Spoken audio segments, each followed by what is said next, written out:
এই যে এটাই ছিল সে নবমীর অর্ডার। বোনটা আমার রিপিট কাস্টমার, তার জন্য আমি এই অর্ডারটা নিয়েছিলাম। আর ও যেহেতু সবসময় আমার কাছেই কেক নেয়, তার জন্য আমি ভাবলাম যে সবসময় যেহেতু নেয় তো করে দেওয়াই যেতে পারে। আর আর আমার সেদিন না ফ্রেন্ডদের সঙ্গে একটু বাইরে যাওয়ার প্ল্যান ছিল, যেহেতু নবমী ছিল, নবমীতে সবাই একটু বেরোয়, আপনাও বেরিয়েছিলাম। তো ও যেহেতু একটু টাইম নিয়ে বলেছিল, তাই আমি করে দিয়েছি। আর এখানে ফন্ডেন্টের কাজ বলতে উইকেট, তার ব্যাট আর বল, কিন্তু উইকেটটা যেহেতু মানে একটু দাঁড়িয়ে থাকবে, আমি কতটা স্টেবল থাকবে ফন্ডেন্টটা সেটা আমি শিওর ছিলাম না। ওকে যখন আমি বললাম যে ওটা টুথপিক দিয়ে করে দিচ্ছি, ওর না সেরকম কোনো অসুবিধা ছিল না। তো আমাকে বললো যে তোমার যেরকম পছন্দ সেরকম করে দাও।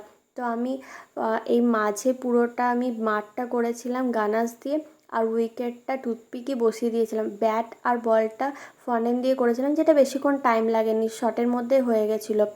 তো এই এই থিমটা না আমার পেজে আপনারা এই প্রথম দেখলেন, কারণ এই থিমটা আমি আগে কখনো করিনি, কারণ আমার সুযোগ হয়ে ওঠেনি। তো আপনারা দেখে বলুন এই সিম্পল থিমটা আপনাদের কাছে কেমন লেগেছে। আর ক্রিকেট কার কার ফেভারিট অবশ্যই কমেন্ট করে জানিয়ে যাবেন। আর আমি জানি এটা কিন্তু সবার ফেভারিট।